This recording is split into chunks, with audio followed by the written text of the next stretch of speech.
तर नमस्कार गृहिणींनो, तर आजच्या व्हिडिओमध्ये महिलांसाठी अतिशय महत्त्वाची आणि आनंदाची बातमी आलेली आहे. नाशिक विभाग भरती 2026 अंगणवाडी सेविका व मदतनीस यासाठी बंपर भरती आलेली आहे. चला तर मग आता आपण याचा ऑफिशियल GR बघूया. तर अंगणवाडी मदतनीस पद भरती 2026 महिला व बालविकास शासन अंतर्गत हा GR काढण्यात आलेला होता, जो की 2023चा आहे. नंतर 2025मध्ये तर अशाच प्रकारे ही जी भरती आहे ही 3/7/2026 रोजीचे निर्देश दाखवत आहे. ही भरती एकात्मिक बालविकास सेवा अंतर्गत राबवली जात आहे. नाशिक शहर या प्रकल्पातील अंगणवाडी मदतनीस या मानधनी पदासाठी खालील नमूद रिक्त असलेल्या जागा भरवायच्या असल्याने हा GR काढण्यात आलेला आहे. तर महिला उमेदवाराकडनं हे म्हणजे अर्ज मागवण्यात आलेले हे 20/7/2026 ते 31/7/2026 या अंतर्गत. त्याची शेवटची तारीख ही 31 जुलै 2026 आहे. लक्षात ठेवा, नाशिक ग्रामीण व शहरी या दोन्ही भागांसाठी ही भरती आहे आणि लवकरात लवकर महिलांनी या भरतीचा फायदा घ्यावा ही नम्र विनंती. तर कोणते विभागाच्या अंतर्गत आणि अंगणवाडी केंद्र आहे ते बघूया. तर पहिले मखलाबाद वंदुवाडी महसूरुळ 1 आहे, मखलमलाबाद काकड गल्ली 1 आहे, फुलेनगर येथील 3 पुतळा फुलेनगर 1 आहे, फुलेनगर जुने नाशिक इथे 1 आहे, जुने नाशिक परत एकदा, आणि सातपूर या ठिकाणी 5 एकूण पदवी म्हणजे भरती आहे. सिडको येथे आहे, नाशिक पूर्वमध्ये आहे, नाशिक पूर्व, नाशिक रोड या अनेक ठिकाणी एकूण असे 16 पदं आहे अंगणवाडी मदतनीसचे. आणि नक्कीच तुम्ही जाऊन अर्ज करा. हे अर्ज तुम्हाला ऑफलाईन करायचे आहे. व्हिडिओ शेवटपर्यंत नक्की बघा, आपण याची डिटेल माहिती बघणार आहेत आणि ही फार अत्यंत महत्त्वाची आणि ऑफिशियल नोटिफिकेशन आहे. आता आपण या संबंधित काही महत्त्वाचे जे पात्र उमेदवार आहेत त्यांना शैक्षणिक पात्रता काय हवी आहे. तर पहिले तर तुम्हाला जी मिनिमम क्रायटेरिया जो की 12वी उत्तीर्ण असणे गरजेचंच आहे जर तुम्हाला अर्ज करायचा असेल. आणि सोबतच तुमच्याकडे जर तुम्ही पदवीधर असेल, पदव्युत्तर असेल आणि जर तुमच्याकडे DED BEd हा कोर्स झालेला असेल आणि MSc असेल तर तुम्हाला याचे अतिरिक्त गुण मिळणार आहे. ही भरती मेरिट लिस्टवर म्हणजे या सगळ्यांचे तुम्हाला मार्क दिले जातात आणि त्याच्यावर ज्यांना जास्त मार्क आहे त्यांची निवड केली जाते. दुसरी गोष्ट आहे की वास्तव्याची अट. या भरतीसाठी तुम्ही नाशिक या स्थानिक रहिवासी असणे गरजेचं आहे.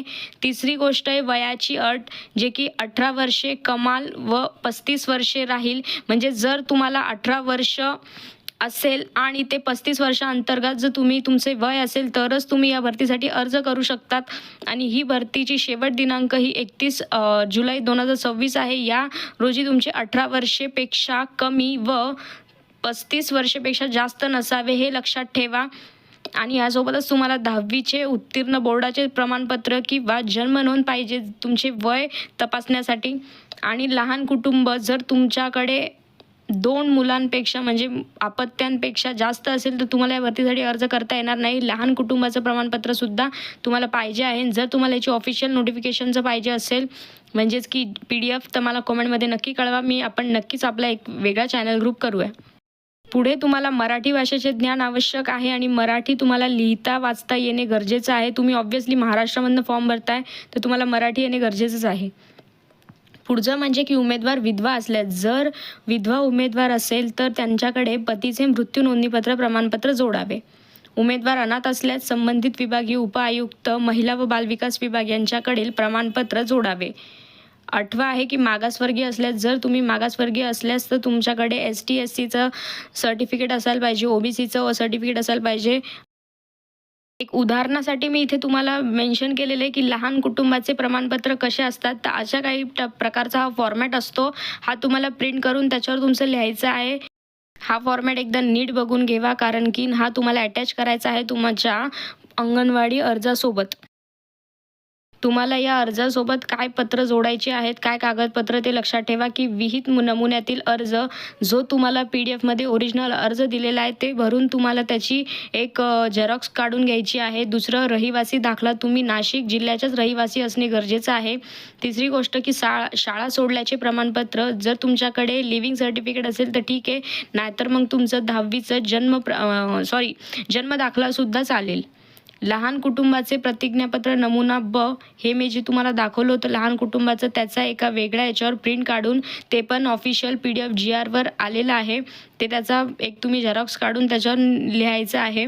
दुसरं म्हणजे की शैक्षणिक अर्हता तुम्हाला या भरतीसाठी 12वी उत्तीर्ण असणे हे गरजेचंच आहे. मग तुमच्याकडे जास्त शिक्षण झालेलं असेल तर चालेल, पण 12वीच्या जर खाली तुम्ही शिक्षण असेल तर तुम्हाला या भरतीसाठी अप्लाय करता येणार नाही आहे.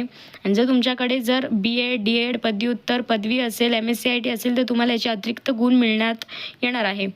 सक्षम प्राधिकारी यांचे जातीचे प्रमाणपत्र जर तुम्ही ST, SC, OBC या अंतर्गतनं जर अर्ज करणार असेल, OBC जर तुम्हाला कॅटेगरीचा फायदा घ्यायचा असेल तर तुमच्याकडे प्रमाणपत्र असणे गरजेचं आहे. विधवा असल्यास पतीच्या नोंदणी मृत्यू प्रमाणपत्र असणे गरजेचं आहे. अर्जदार अनाथ असल्यास सक्षम प्राधिकारी यांचे प्रमाणपत्र.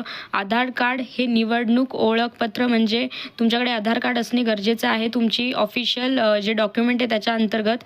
आणि जर तुमच्या म्हणजे लग्नाच्या नंतर जर तुमच्या नावात बदल असल्यास तुम्हाला 100 रुपयाच्या स्टॅम्प पेपरवर प्रतिज्ञापत्र किंवा विवाह नोंदणी प्रमाणपत्र असणे गरजेचं आहे. आणि जर तुमच्याकडे मिनी अंगणवाडी मदतनीस यांचा जर काही अनुभव असल्यास त्याचे प्रमाणपत्र जोडणे आवश्यक आहे.